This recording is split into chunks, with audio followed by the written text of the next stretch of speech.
Tennessee Capital Report is made possible in part by a grant from Blue Cross and Blue Shield of Tennessee. Doing great. I'm right here. No te preocupes, aquí estoy. Hey, Dad. I'm here. I'm right here. He's right here. Let's go. Get it up. Being here matters. That's why Blue Cross Blue Shield has thousands of people right here in Tennessee serving millions of members. And if you need anything else, we'll be right here. So when it matters, wherever you go, we'll always be right here.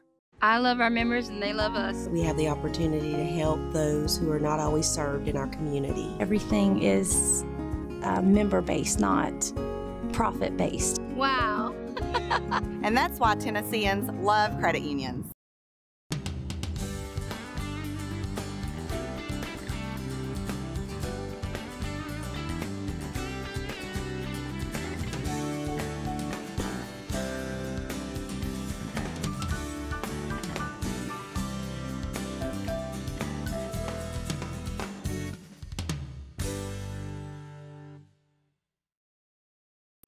Welcome to Tennessee Capital Report. I'm your host, Chip Hoback. Earlier this month, Governor Bill Lee made his first State of the State address to a joint convention of the General Assembly, introducing his first budget and a wide range of new initiatives. His legislative agenda got its first hearings in committees in late March, and the budget will be heard in a detailed process that will take us through the end of April. So we'll take a first look at the budget on today's show with Representative Susan Lynn, the powerful chair of the House Finance Ways and Means Committee. We'll also take a closer look at the governor's proposals for education savings accounts with Senate Leader Jack Johnson and Representative Bill Dunn. Judicial reform is a big part of the governor's agenda, so we'll hear from the Senate Judiciary Chairman, Senator Mike Bell. And Representative Bo Mitchell will join us as well for the Democratic positions on all of these issues. Plus, we'll examine the continued controversy over a bust of a Confederate general at the Capitol. We have a lot to cover in 30 minutes, so let's get started by revisiting highlights of Governor Lee's State of the State address. I have said many times that Tennessee can and should lead the nation, and this budget will help us do that. In my budget, we're doubling the amount of public charter school facility funding, and I will support legislation this year that makes it easier to open good charter schools and easier to close bad ones. And we're not going to get big results in our struggling schools by nibbling around the edges. That is why we need education savings accounts in Tennessee this year.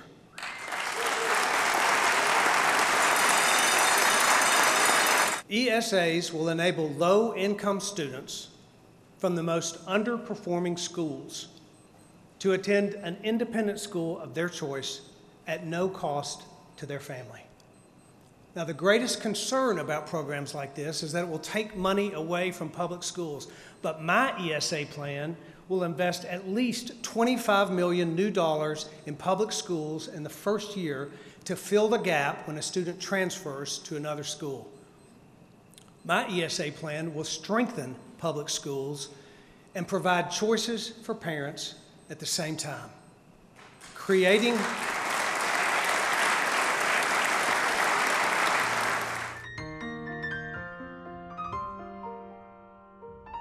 We're coming to you today from the old Supreme Court chamber in the Capitol, and our first guest is one of the most influential members of the General Assembly, the chair of the Finance Ways and Means Committee, Representative Susan Lynn from Mount Juliet. First time on the show. Thanks for joining us. Thank you. First of all, let's talk about the budget and the changes from last year. Well, the budget is $38.6 billion, which is only a 1.1% increase over last year. The governor is concentrating on education, $232 million. Workforce development, the GIVE Act, that should be very, very popular, very good thing to do. Mental health, $97 million. Rural initiatives, $35 million, including $20 million for broadband. Capital investments of $417 million, and then the largest increase we've ever had to the rainy day fund at $239 million.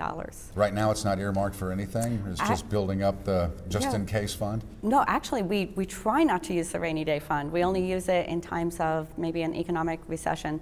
So the rainy day fund will be at 7.7% of the budget, 7.3% of the budget after this deposit. And the goal, the statutory goal, is actually 8%. We should have 8% in reserve in order to really be able to get through an economic downturn if things really went bad. Education and healthcare are two of the main things that the monies are spent on. What's different this year? Let's start with education. Education, we are going to expand the CTE programs with the GIVE Act. That's going to be tremendous. It really will be a great workforce driver in Tennessee. In fact, we're counting that as a workforce development initiative as well as an education initiative. That is really going to change a lot of things for people. We need people to have skills, working skills, certificates. Not everybody has to go to college, and this investment in that will make sure that more students finish, they're ready to work, they've got skills. We've got employers out there, as you know, who are hungry for people with skills. So that is very, very exciting, and can't wait to see that happen. What about the changes in healthcare? The changes in healthcare, we won't really see too many changes in healthcare unless a bill passes that asks the governor to ask the federal government to block grant TennCare to us, the money for TennCare to us. That would be a block grant, and then Tennessee would be making those decisions rather than the federal government designing our program. Now, you went down a laundry list at the first part of the interview of a lot of the things going on in the budget, but if people aren't paying attention and you want to emphasize just a couple of things that will really affect people in this budget, what would you say those would be? Oh, golly. Well, I'm really happy about the raises for teachers, a very nice raise for the teachers. SRO officers. We are going to make sure that every school in Tennessee has an SRO officer. My county, we have SRO officers, so that money from my county, they'll be able to use it on other security improvements. I think what the governor is doing with mental health and corrections, we really want to make sure that people who are coming out of jails are prepared to move back into the workforce. They have the training they need. They have the items they need, just really a birth certificate and a driver's license. You know, those things get lost when you're in prison. So getting out and equipping them to move back into the workforce, as we know the unemployment rate is very low, we need workers and we want to welcome them back into the workforce and help with the recidivism rate. Well, congratulations on being the first woman as the chairman of the Finance, Ways and Means Committee. Well, thank you very much. And, you know, I really thank the Speaker for putting his trust in me. And the Speaker just is a wonderful person. He just puts people where he thinks they'll be best. I also want to acknowledge that my Vice Chairman is Patsy Hazelwood, and she's also a woman. So really the Finance Committee is led by two strong women, and we couldn't be more proud to be representing the Speaker in this way in our districts. All right. Susan Lynn from Mount Juliet, thanks for being on the show. Thank you. Joining me now to discuss more details of some of the governor's education proposals are Senator Jack Johnson, the majority leader in the Senate, and Representative Bill Dunn of Knoxville, the Speaker pro tempore of the House. Thanks for being on the show today. Thanks. Glad to be here. Leader Johnson, let's start with you. Talk a little bit about ESAs, how that's different from what was previously known as the voucher program, and what that does for Tennesseans. A couple of critical differences. Number one, an education savings account, much like a health savings account, is something that has more flexibility for the parents that are eligible to use the ESA, and it can be used for other things. We've passed in the Senate voucher programs in the past that were specifically for tuition, and this will allow for some other things.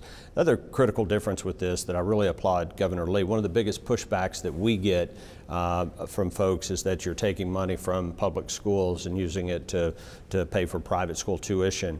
And this proposal sets aside money to restore through grants money that follows the child into the other schools. So when you break it down for a school that has students who are eligible for an ESA, if a student leaves there, they get to keep the money, that was appropriated to that school, but they have one less child to educate. So it ends up being a net revenue positive impact on that school, which is not by accident, because Governor Lee, as are we, are very committed to not abandoning these schools. We want them to improve, but in the meantime, we need to give these kids another option. Okay, so what kind of monies are involved in this for an individual?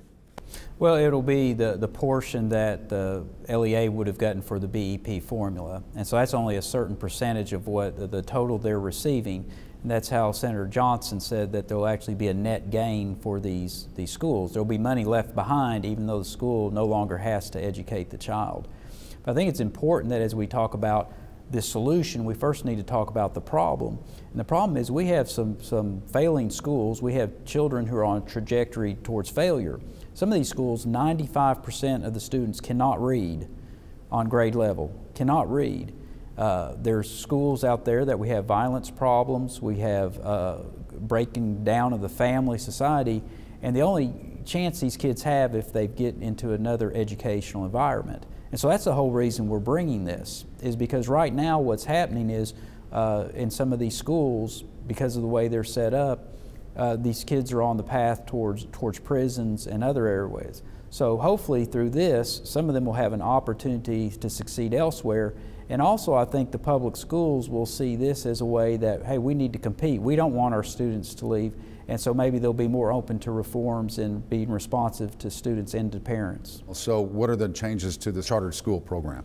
The current system has an appellate process that goes through the State Board of Education, and we passed that a few years ago. What the bill that is now passed out of the Senate Education Committee and the House Education Committee on the charter authorizer will create a new charter commission that will hear appeals from the local level. If a charter applicant applies to open a charter school, their local board, and they are denied that request by the local board, they'll have an opportunity to appeal through this charter authorizer. And it's very important because we have seen some inconsistency, and I'm certainly mean no disregard to the state board, but they have a pretty important job to do, and they're busy with that. So I think having this commission that is specifically focused on these appeals when they're denied by the local government will be beneficial, and will provide some consistency across the state, because we know charter schools work,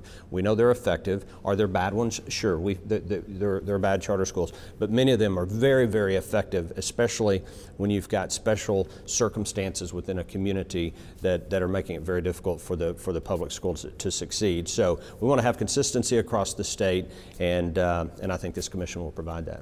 So if they apply locally and they're approved locally, it never has to go to the state commission, is that right? That's correct, and I think it's important to point out that these are public charter schools. They're not private charter schools. They're actually associated with the public school system, whether they're controlled by the local LEA or through the appeals process, the state could be over them.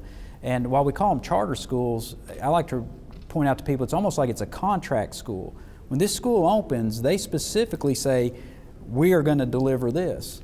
If they don't deliver it, they go out of business. And that's different from our public schools in that they perpetually go on no matter what the results might be. And so I think that's why the charter schools across the state of Tennessee have done so well, because people have skin in the game. There are consequences if they don't deliver on what they've promised. And I know in Davidson County that some of the charter schools are the top performing public schools they have here. All right, Senator Johnson, Representative Dunn, thanks for joining us again on Tennessee Capitol Report. Right. Thanks for having us.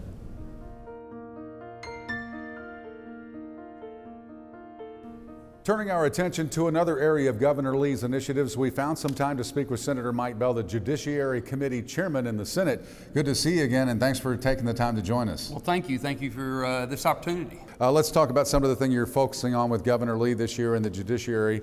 One of the areas is to try to reduce the rate of recidivism back into the prison system. So what are you working on there? Right. Well, first I want to say anybody who's followed Governor Lee over the last 2 years through his campaign knew that this was an issue that he was going to tackle immediately. What can we do to reduce and eliminate the revolving door that our prison systems have become? Governor Lee's been involved in a group called Men of Valor, which is a nonprofit, a faith-based nonprofit, to mentor men as they come out of prison. And this year he's introduced some legislation to create new education opportunities for those men, and also to make it easier to grant expungement, or at least to be able to afford expungement of records for men and women who've been in prison.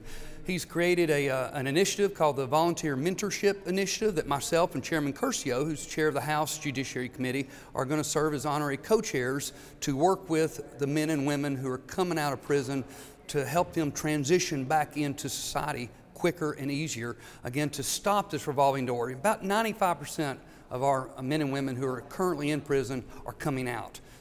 And current statistics show that about half, 50% of those, reoffend and go back in. That's not only bad for them personally, but for the families that they are part of, but it's bad for our society. We've got to do something to stop this. Governor Lee's made this one of his priorities, and I'm fortunate and look forward to working with him on this issue. Another issue that's come up is the oversight committees. Yes. Knoxville's had one for 20 years. Other cities have had them in the past. Nashville passed one from the voters last year. But there's some state oversight on that, on the oversight. So what's involved with that? Well, when Knoxville, as you said, has had one for 20 years, Knoxville's had a system to where if the board, the Community Oversight Board, wanted a subpoena, they would have to go through either their chief of police, internal investigation, or an independent investigator. They would have to request that person go to a judge, and the judge would have to look at the facts and decide whether to grant a subpoena of either a person or records. Memphis has had one for a number of years as well, and in Memphis Community Oversight Board, they go to their city council if they want to request a subpoena. In other words, they can't ask for it directly from, they can't issue a subpoena directly, but they have to go through their city council, which a legislative body has that authority anyway. But Nashville, what caused some concern among those of us here in the legislature and with law enforcement community from around the state, is that the Nashville board, the way it's created, they have direct subpoena power. And I think you saw by the passage of this bill in both the House and the Senate by overwhelming majorities that the legislature has that concern as well. Now, it did pass in two different forms. So the House passed it with removing any subpoena power from the Community Oversight Board. The Senate passed it very similar, almost exactly like Knoxville's been doing it in practice, create this intermediary that they would have to go through, be it the internal affairs, chief of police, or the independent investigator, and then go to a judge and give that authority to the judge. I like the way the Senate's done it. It still allows the Community Oversight Board to have a subpoena power, but there's a buffer. There's a buffer to where ultimately a judge has to say this is a valid reason to grant what is a pretty awesome power, and that's the power to subpoena records or a person. So the Democrats were saying that if you take away all the subpoena power, it just has no teeth. But if there's a process where they can issue subpoenas, it hasn't been used in Knoxville in 20 years. Never been used, never been used. But they still have that authority. It gives both sides what they want, is that right? Right, and that's what I saw the Senate version does. Now, of course, you know the way this process works. The House has passed it one way, the Senate's passed it another. The bill now has to bounce back to the House. My guess is they're not going to conform to our version. And it comes back to us, and we're going to refuse to recede from our position, and we're going to go to a conference committee. Now, at a conference committee, we're going to get in there and hash out, and maybe there's some middle ground between the two that we've already passed. I don't know, but I do like the Senate version better. All right, Senator Mike Bell has been our guest on Tennessee Capitol Report. Thanks once again for joining us. All right, thank you. Appreciate it. No session of the General Assembly is without some form of protest, and there have been several sparked this year for various reasons. But protest over the bust of General Nathan Bedford Forrest led to several arrests recently. Who decides if the bust is moved or not? We asked that question in this short video. To some, Confederate General Nathan Bedford Forrest is a hero. To others, he is a villain. The Tennessee native is honored with a bust in the state capitol, and it has been controversial since its installation in the late 1970s. In '78, when the bust was put there, it was passed by unanimous resolution of the General Assembly and signed by the governor at the time. Now, the resolution said that the greatest Union hero from Tennessee, Admiral David Farragut, currently has a bust in the Tennessee State Capitol. So therefore, the greatest Confederate military hero from Tennessee, Nathan Bedford Forrest, ought to also have a bust. Over the years, there have been people in one way or another have disagreed with that bust being in the state capitol. Well, it's not a recent phenomenon for there to be protests against the bus. And I've been working to get this bus moved and to get it somewhere to where it can be in proper context. Moving the bust is easier said than done, however. The decision is the domain of the Capitol Commission. The State Capitol Commission is a body that's made up of members of the governor's cabinet, the constitutional officers, one senator, and I am the Senate designee on the Capitol Commission, and then one House member. And the body is there to make decisions relative to the Capitol and the Capitol grounds. The commission voted not to move the bust, so it is unknown if they will reconsider anytime soon. Well, we do have a new General Assembly now. We do have a new governor, and as such, we have some new members of the Capitol Commission. So there's nothing preventing that particular issue from being brought up or considered again. Certainly, I think if Governor Lee did want us to look at that or contemplate that, we certainly could. Now, what do you do besides that? You do the same thing that got us in this predicament. You go back and you compile legislation that will allow the legislature to move that statute. And that bus, that statute, and any of the other Confederate relics can be part of that learning experience. Well, you've been hearing the Republican views on what's going on in this year's legislature. Now for the alternative side, we have Representative Bo Mitchell, Democrat from Nashville. Welcome to Tennessee Capitol Report. Thank you, sir. One of the main things that's been discussed is some of the changes in education that's going on. What's the Democratic views of the educational savings accounts, charter schools, and the other things that are happening? It's just another scheme to take money out of public education in our state, which has been occurring over several years. I've told people for years, you know, it's not a blue or red issue. In some states across the country, Democrats have been doing this. In other states, Republicans have been doing it. It's not blue or red, it's green. Follow the money and you'll understand why it's happening. The testing schemes have been put in place to be able to go into our schools and tell our teachers and our schools that you're a failing school, so they can hand it over to their charter corporate friends so they can make a buck off our children. That's the bottom line of this, is another way for people to make money off our children, and it's a travesty. Now, what is the changes? We've had charter schools before, but I believe it used to be the State Board of Education had to approve those, or was it a local that passed up to the State Board of Education, and now there's a new committee that'll look at that? Right. It was the local LEA had the first, and then if they were disapproved, it could go to the State Board of Education for an appeal process. Well, now they're wanting to get, I don't guess the State Board of Education rubber stamp quick enough for them, so now they're wanting a hand-picked charter approval committee, so they, you know, want to bypass the locals. Is this a barrier between rural and the cities, because aren't there most of the charter schools in the cities? Yeah, but this expansion is going to come into the small communities. You know, you have some of these city school systems in some of the rural counties. One charter school comes in and draws out that many students. It's going to be a financial disaster for some of those folks. And, you know, I've said over and over, year after year in these committees, if the charter folks will bring one recognized study by an impartial group of the success of charters, you know, I'll take a second look at it. But from most studies I've seen, at best, charters are 16% successful. If you or I were 16% successful at our jobs, what would happen to us? It's not even a good batting average. You know, you're not going to get the multi-million-dollar Major League Baseball contract batting 160. No. With the budget coming through, Democrats have an uphill battle with the supermajority. So what are some of the things you're focused on to try to get through?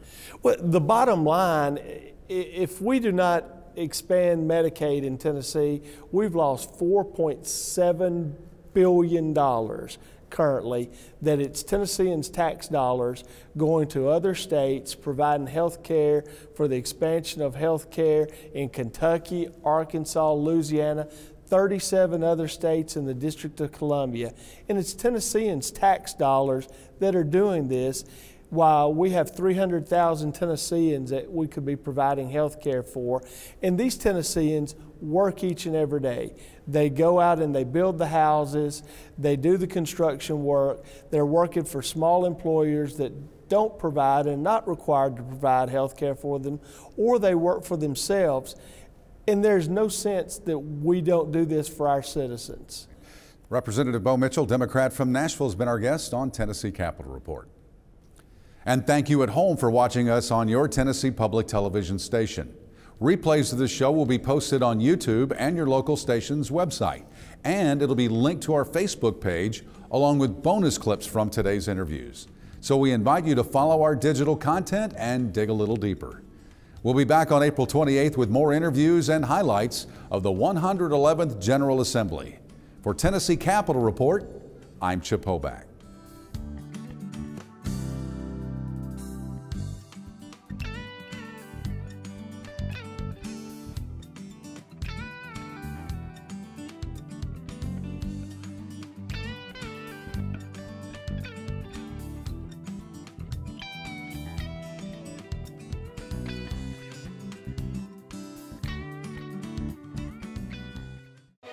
Tennessee Capitol Report is made possible in part by a grant from Blue Cross and Blue Shield of Tennessee. Doing great. I'm right here. No te preocupes, aquí estoy. Hey, Dad. I'm here. I'm right here. He's right here. Let's go. Get it. Being here matters. That's why Blue Cross Blue Shield has thousands of people right here in Tennessee serving millions of members. And if you need anything else, we'll be right here. So when it matters, wherever you go, we'll always be right here. I love our members and they love us. We have the opportunity to help those who are not always served in our community. Everything is member-based, not profit-based. Wow. And that's why Tennesseans love credit unions.